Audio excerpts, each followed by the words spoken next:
Salut à toi, pensée du jour numéro 284.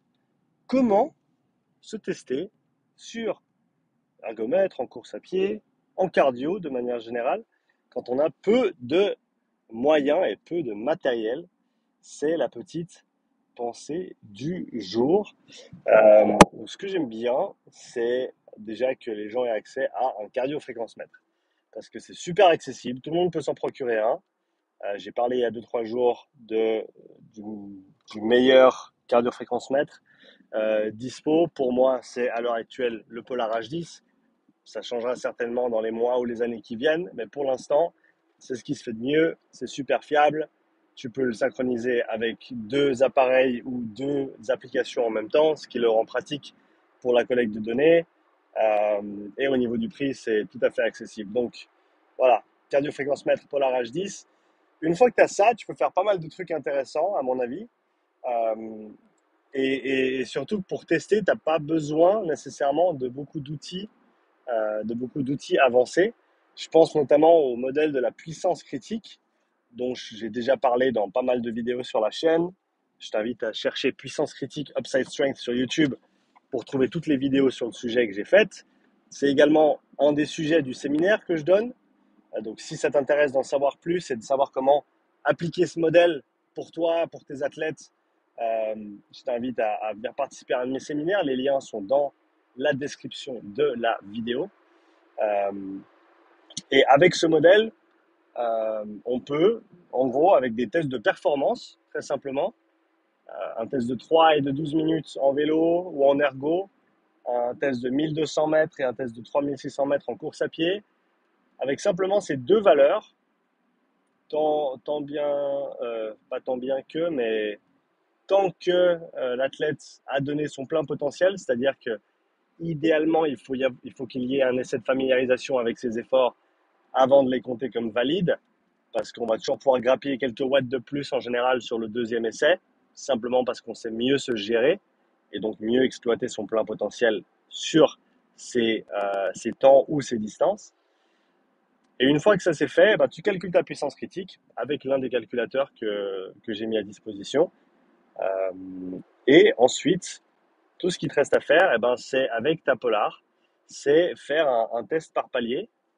Et pour ça, tu peux te référer à une vidéo que j'ai créée qui s'appelle Comment effectuer un test intermédiaire dans le cadre des profilages physiologiques que j'effectue pour les athlètes, avec les athlètes.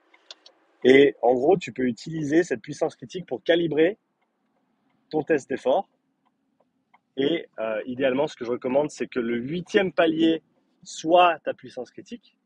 Donc, disons que tu étais à une puissance critique de 250 watts sur le vélo, calculé à partir de tes efforts de 3 et 12 minutes, 250 watts, et ben, tu vas caler 250 watts comme étant le huitième intervalle de ton test d'effort.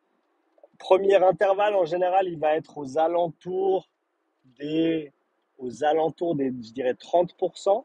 Entre 30 et 35%, c'est ta valeur de départ sur le premier palier. Et après, tu échelonnes simplement les paliers intermédiaires, que ce soit des progressions de 10, 15, 20, 25, 30 watts selon le niveau de l'athlète. C'est modulable selon le niveau, en sachant que tu vas certainement aller deux, peut-être trois intervalles en dessus de ta puissance critique calculée avant d'atteindre l'échec. Palier de 4 minutes de travail, palier 1 minute de repos à chaque fois entre chaque palier, avec des watts précis. Tu quantifies donc ta fréquence cardiaque, tu prends la moyenne de la dernière minute de chaque intervalle de 4 minutes, tu prends tes RPE également tout au cours de la séance. Et si je ne me trompe pas, j'ai mis la fiche de RPE à disposition avec la vidéo concernant le test intermédiaire. Et donc, tu as ton RPE et ta fréquence cardiaque équivalent aux différentes intensités sur le spectre en allant de plus ou moins 1 sur 10 jusqu'à 10 sur 10. Et à partir de ça, eh ben, tu as déjà une belle base d'analyse pour cet athlète ou pour toi-même à laquelle tu peux te référer par la suite, que ce soit pour créer des zones d'entraînement sur la base sur la base de ta puissance critique. Ce ne sera pas idéal pour le premier seuil parce qu'idéalement on veut une mesure, mais encore une fois, si on n'a pas de mesure avancée, on peut utiliser le RPE, on peut utiliser des pourcentages. C'est une autre chose que j'enseigne ou je démontre ou je montre dans le séminaire. comment estimer son premier seuil par rapport à sa puissance critique. On va prendre un certain pourcentage de cette valeur selon le volume de travail d'endurance que l'athlète fait ou ne fait pas, en sachant que ça a une grosse influence dessus. Et puis voilà, tu peux, à partir ensuite de soit son sport, soit ses priorités d'entraînement, soit ses forces et ses faiblesses, orienter ses entraînements, retester de manière régulière, que ce soit au niveau performance avec un 3 et un 12 minutes, que ce soit au niveau du test d'effort progressif, 4 minutes de travail, 1 minute de repos, avec les mêmes intervalles que tu avais créés auparavant, que tu avais effectué la première fois, et avec tout ça, comparer des valeurs de fréquence cardiaque, comparer des RPE, comparer la progression sur tout le spectre d'intensité. Je pense que c'est une des manières les plus cohérentes et abordables et pratiques d'appliquer tout ça. Donc voilà, et c'est sur cette base-là aussi que je vais créer les programmes d'entraînement que je vais mettre à disposition, semi-individualisés, qui seront donc voilà, sur la base de cette distribution d'intensité, calibrés par rapport à ce test de puissance critique, par rapport au test d'effort, et avec des entraînements qui seront orientés selon un questionnaire pour que le bloc d'entraînement choisi soit bien ciblé pour cet athlète. Donc ça viendra plus tard dans l'année.